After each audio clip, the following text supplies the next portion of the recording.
Ku mau siang Bapai babra Ban penslei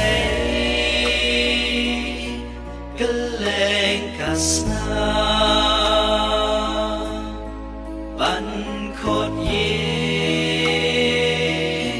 Ki khun bapia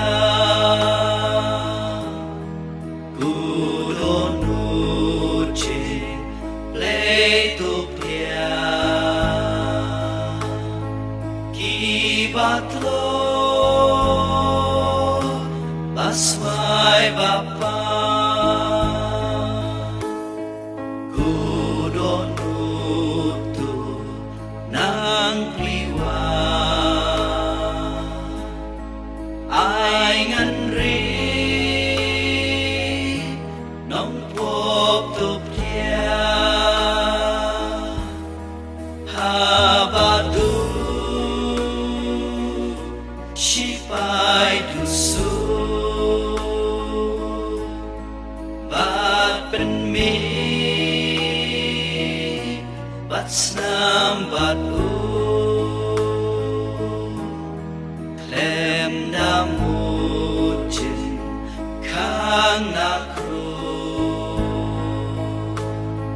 U pen pli Bangan yoru Pi bakya jing ke batha Wan shanga ngan pen jatha Galing ko jong atuke Kas ngothya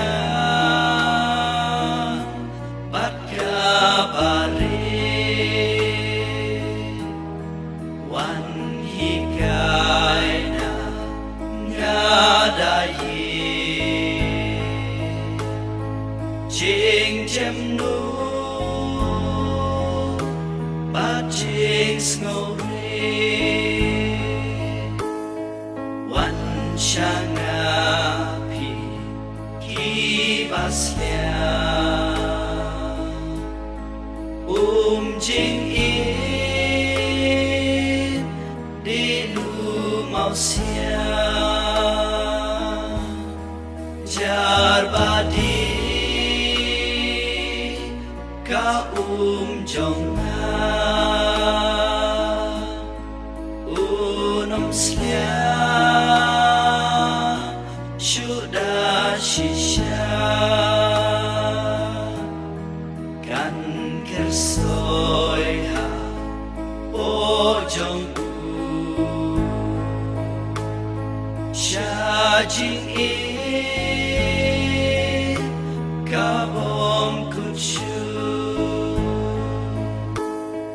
Hadok kurba kod bat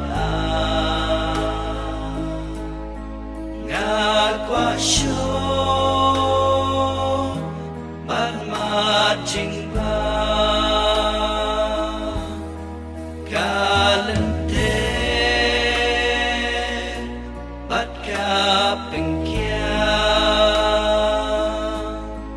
Jing jalil bat ka kenja mat kasbabon